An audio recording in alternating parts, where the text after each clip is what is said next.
Boa tarde a todos. Muito obrigada pela presença, obrigada pelo convite. Nós vamos falar um pouco do que a gente viu lá em Dubai e quais foram as analogias que nós fizemos com a nossa realidade de eventos. Eu e o Bueno tínhamos um desejo muito grande de ir para uma Expo e entender principalmente essa questão organizacional de espaços, né? Quais eram as surpresas que a gente podia se deparar. E o grande desafio que a gente sempre entendeu, ainda como arquitetos, era, além da distribuição urbana, e eu vou mostrar um pouco aqui para vocês, era como que a gente consegue minimizar, num evento mundial, num único lugar, levando em consideração tanta diversidade, tantas culturas distintas, como que a gente consegue minimizar uma narrativa para que todos entendam uma única linguagem. Bom, começando, eu sou arquiteta, cenógrafa, sou uma das diretoras da Bueno Arquitetura Cenográfica, a gente trabalha unicamente, exclusivamente, cenografia para eventos corporativos. E a nossa busca nessa grande Expo Dubai foi justamente entender o que seria a maior Expo mundial, como que eles iam conseguir trazer, num evento pós-pandêmico, essa tão desejada narrativa de colocar todo mundo no mesmo lugar, para que pudesse trazer do conteúdo proposto, porque o tema desta Expo era conectando mentes e criando o futuro, e ao mesmo tempo, como seria possível juntar todo esse brilhantismo de uma Expo com especificidades de 3 áreas distintas que cada país tinha que escolher em qual distrito gostaria de ficar. Eu vou mostrar um pouquinho aqui. Então, fazendo uma analogia com a nossa realidade, é sempre essa nossa busca para os nossos eventos, como que você mostra a inovação, como que você traz a criatividade, como você mostra o meio ambiente na qual você está inserido, ou ainda assim eventos temáticos, enfim, independente do tipo de evento corporativo, a nossa busca foi tentar entender como que a gente podia fazer uma leitura e trazer até aqui. Mas vai muito além. Nós tínhamos o desafio de tentar entender como que todos esses países, nessa tão importante exposição mundial, como eles conseguiriam trazer o que eles estavam fazendo na temática de cada distrito ao qual ele escolheu pertencer, porque o tema principal dessa Expo era conectando mentes e criando o futuro. Ainda assim, tinham subtemas: mobilidade, oportunidade e sustentabilidade. Cada país escolhe o que ele quer demonstrar nessa grande Expo, baseado num desses três subtemas. E, além de tudo, o que a gente sabe da importância de uma Expo é mostrar futuro. Independente da temática ter sido futuro, uma Expo traz, conceitualmente, uma exposição explícita do que cada país está fazendo para futuro. Então, vocês imaginem a profusão aí de, como vocês estão dando para ver, a profusão de possibilidades que a gente enxergou nos espaços cenográficos. E por que cenografia icônica? Principalmente porque a gente faz um estudo mais aprofundado lá na Bueno, principalmente por conta da Bueno Ensina, que a gente gera muito conteúdo, do que é ser icônico. Como pode uma Expo, que fazendo de novo analogia com o evento, ela vai ser efêmera, ela tem tempo para acabar, que tipo de legado que ela vai fazer, mas ainda assim, como pode depois ser tudo desmontado, né, gente? Essa é a grande fascinação que a gente fica. Pouquíssimas coisas ficam para a cidade na qual ela é instalada, é um legado grandioso para o país, mas ainda assim, gente, muita coisa vai ser desmontada.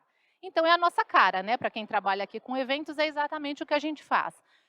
Tá, então como eu posso, de forma efêmera, ainda assim, levar todo um conceito de um evento, trazer toda a cultura de um evento, toda a cultura de um grupo de colaboradores, dependendo do evento, o que eu tenho que fazer? Claro que a gente tirou uma conclusão, e é nela que a gente vai chegar aqui no final, mas eu gostaria que vocês observassem um pouco esse compilado de fotos.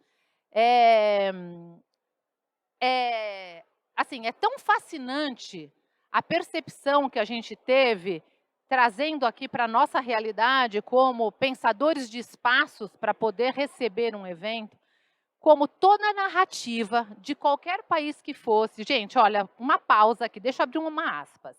São 192 países expondo numa Expo. Essa foi a maior Expo do mundo até agora. Dubai, né, gente? Tudo é o maior do mundo, tudo é o mais alto, tudo é tudo.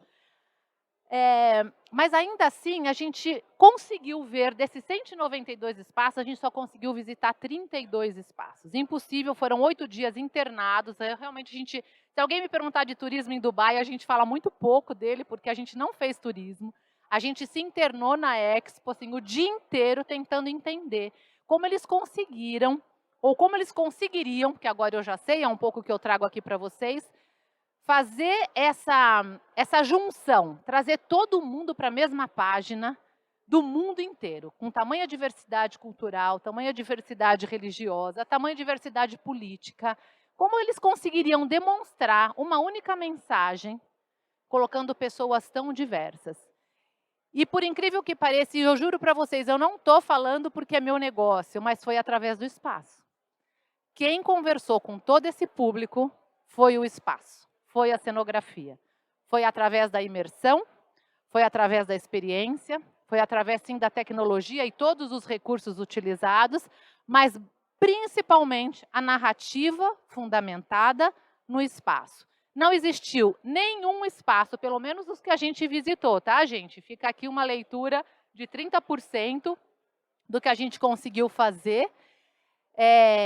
Não existiu nenhum espaço na qual a gente não fosse submetido a uma experiência transformadora. Não existiu.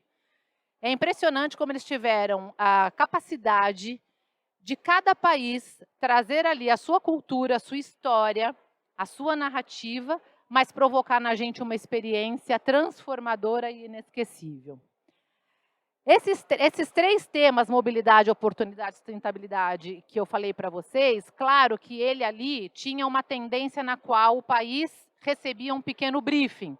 O país precisava seguir, através desses 3 subtemas, seguir tanto toda a sua demonstração de tecnologia, o que estava sendo desenvolvido, assim também como a transformação do espaço. Era necessário que isso fosse recebido através dessa temática. Agora, vocês imaginam, isso é o mapa, eu trouxe 2 versões para vocês entenderem.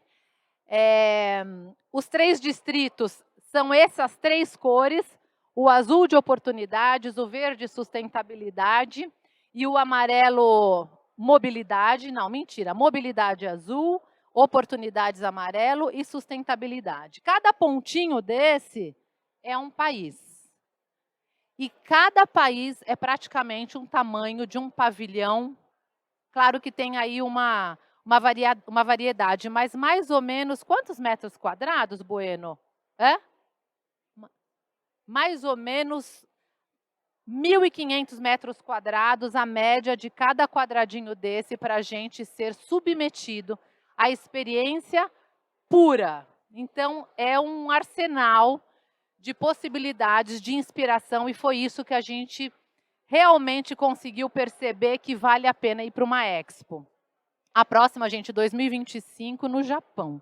Preparem-se, porque para quem é da nossa área, é uma escola, é uma aula de como se fazer encontro de pessoas baseado numa narrativa que não necessariamente era só naquele momento, é uma história sendo contada, como assim a gente está vivendo nos nossos eventos, em vários canais, a jornada de conversa com o cliente, e por fim a gente transformar o espaço para que a pessoa de fato faça uma imersão e esteja presente de fato lá.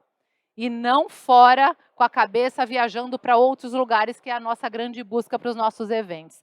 Olha uma visão dela noturna, isso de fato que acontecia, a gente ainda tinha essas intervenções visuais. O grande celeiro, né? Deixa eu ver se eu sei usar esse recurso aqui que me falaram, espera aí. Aqui, ó. Esse grande centro, não sei para quem já pesquisou sobre... Moderno isso, né, gente?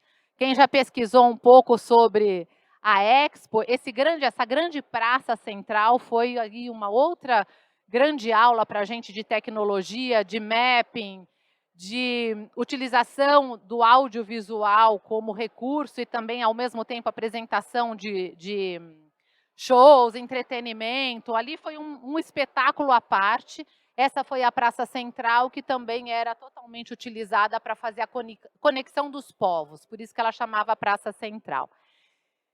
E aí a gente fez uma coisa que era nosso sonho, porque toda a pesquisa que a gente faz, se vocês pararem para pesquisar a Expo, que a gente sempre pesquisa, principalmente por eu entender que é uma cenografia icônica, se mostra muito do projeto arquitetônico, até porque são assinaturas de grandes arquitetos do mundo, mas pouco se mostra o que tem dentro de cada exposição. E a gente era muito curioso para saber como que eram essas construções, o que de fato tinha nessas cenas, que tipo de material, que tipo de cenografia. E foi o que a gente começou a se deparar, que, claro, gente, não tem grandes diferenças de material. A gente não consegue fugir muito da madeira, do tecido, do plástico, dos recursos visuais, mas, sem dúvida alguma, a junção tão inteligente e criativa de tudo isso é o que nos deixou tão fascinado com o que a gente viu. Claro que, eu falo um pouco aqui, tem a questão das escalas, a gente viu toda essa tecnologia sendo usada, que não é tão novidade para a gente. Tem a questão da verba, que a gente não pode subestimar esse fator, sabemos disso também. Mas, ainda assim, uma inteligência projetual, multidisciplinar, tão importante que a gente trouxe como aprendizado, mais do que nunca, que a gente não pode jogar a responsabilidade dos espaços cenográficos só na mão do criativo do espaço. A narrativa tem que fazer parte de todo o contexto. E que nós precisamos, de fato, fazer projetos a muitas mãos. Porque todo mundo sabe um pouco da história e todo mundo sabe um pouco do que precisa ser mostrado num evento. E, sem dúvida alguma, que as referências, as escalas, o recurso de usar profissionais do cinema, profissionais do teatro, profissionais da tecnologia, da ciência, isso nós podemos ver. E aí é isso que a gente acaba sentindo muita falta, mas, de certa forma, é o que nós temos que tentar trazer para a nossa realidade. Criar uma rede de conexão projetual com outros tipos de profissionais que, às vezes, não estejam dentro do contexto que a gente normalmente está acostumado a buscar. Então, esse foi um aprendizado muito importante para a gente na Bueno, que, como a gente foi fazendo uma investigação, o Bueno foi fazendo uma investigação de material, a gente foi para lá para fazer investigação mesmo. A gente estava se sentindo os investigadores, né? E punha a mão e batia, só faltava pôr a língua, sabe assim? Para saber se o material é gelado, para saber se é quente, mas foi exatamente isso que a gente fez. A gente compilou isso num e-book, inclusive eu trouxe aqui para vocês um link, porque o Bueno ainda conseguiu desenhar algumas coisas para poder trazer para a nossa realidade, independente do material. E mais uma aspas, a gente viu de novo um material lá que a gente é fascinado, que a gente viu há aproximadamente 12 anos, lá em Milão, no Salone, que é um espelho que é flexível, não sei se vocês conhecem esse material. Ele é impressionante, inclusive nesse espaço onde eles utilizaram as maiores escalas, os maiores contrastes, a gente viu de novo esse espelho. Se tem uma coisa que a gente pode falar que não tem no Brasil, é esse espelho flexível. Ele vem num rolo, ele não tem emenda, ele é feito sob encomenda, é uma empresa de Londres. Eles não vendem um produto, eles só vendem um projeto. Foi uma das coisas que a gente viu novamente. Fora isso, a gente se depara com esse tipo de projeto. Estes bonecos tinham aproximadamente 28 metros, então esse trabalho da escala, de deixar a gente ou diminuidinho, ou a gente se sentindo maior, foi algo que a gente viu muito, todos os contrastes. E, acima de tudo, a gente também sentiu muita história sendo contada. Então, sempre tinha um circuito para a gente passar e tentar entender do começo, meio e fim, uma intervenção espacial que estava ali sendo seguida com essa história que estava sendo contada de cada país. E todas essas histórias estavam sendo contadas para mostrar essa tecnologia que o país está desenvolvendo mediante aquela temática no distrito que ele estava inserido. Olha que amarração interessante, fenomenal, que talvez os nossos eventos corporativos precisem também. Onde eu estou agora? Bom, aí, sem dúvida alguma, a gente precisa falar disso. Como que a gente gera essa emoção? Como que a gente consegue fazer com que as pessoas saiam dali com essa fascinação? Sem dúvida alguma, é trabalhar com o espaço de forma totalmente sensorial. Mexer com os sentidos, fazer com que a gente traga materiais que traga a pessoa para aquele momento, que faça de fato com que a pessoa possa sentir alguma coisa quando ela entra num espaço cenográfico. Foi isso que a gente presenciou de forma muito assertiva.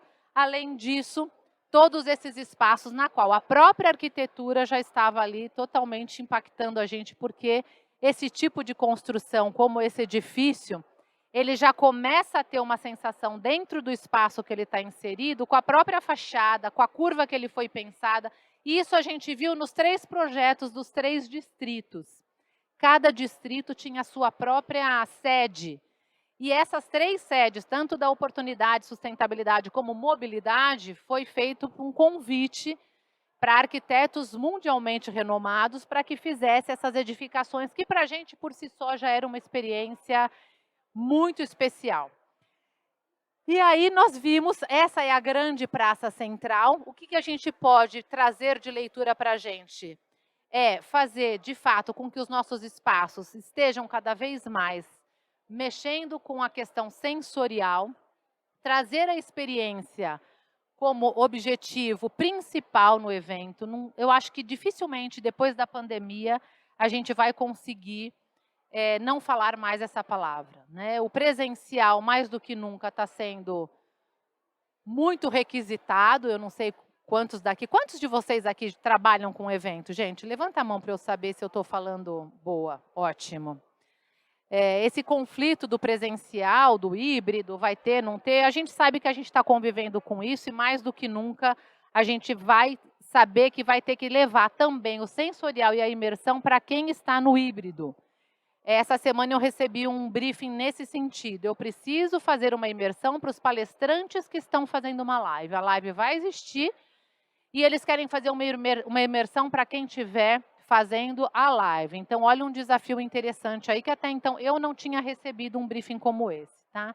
Então, mais do que nunca, a cenografia ela é icônica, não só por conta do espaço na qual ela está ali representada, mas, acima de tudo, da experiência e da memória que ela provoca nas pessoas que estão vivenciando aquele espaço. Eu estou deixando aqui para vocês, do e-book que a gente falou, um QR Code, se vocês quiserem. Esse e-book, a gente fez um trabalho mais compilado, mais detalhado sobre possibilidades de aplicabilidade. Tudo que a gente pesquisou lá, eu e o Bueno, tudo que a gente viu, a gente tentou compilar num livro, porque eu sei que nem sempre é possível estar lá. Nem todos conseguiram estar, mas assim, super recomendo para quem é de evento se organizar para estar na do Japão. Mas a gente tentou ao máximo fazer um material que vocês possam entender o que tinha dentro de cada pavilhão, dentro de cada espaço cenográfico que a gente frequentou.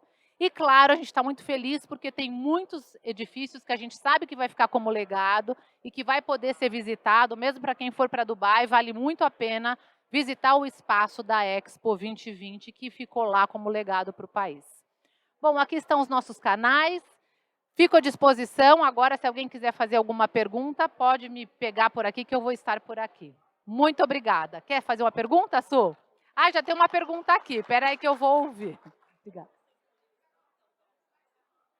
Sula, a Sula perguntou como que nós escolhemos os 30 lugares. A gente fez uma pesquisa, já sabendo como foi a gente foi bem no final, a gente foi no último mês, já tinha muita gente falando os imperdíveis. E um dos imperdíveis que a gente nem pôs no e-book, porque a gente ficou com aquele problema político, foi a Rússia. Mas um dos melhores, mais lindos e mais bem pensados na sensibilidade foi o pavilhão da Rússia. Então, foi esse nosso critério. A gente pesquisou e depois a gente começou a ir, nos que sobraram tempo, a gente começou a ir atrás.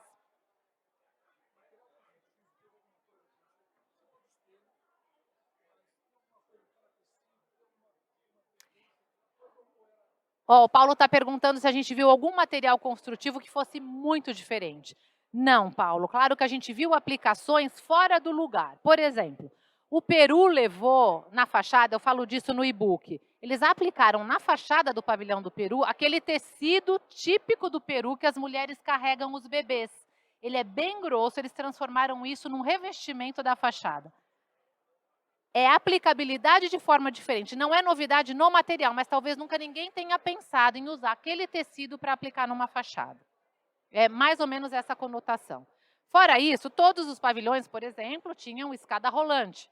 A acessibilidade, a forma como você fazia toda a jornada do espaço é completamente diferente do que a gente está acostumado. São obras icônicas, gigantes, mas assim extremamente sensíveis para tocar na gente, assim, para permitir com que a gente saia de lá tocado e de forma memorável, não esquecer daquilo que vivenciou.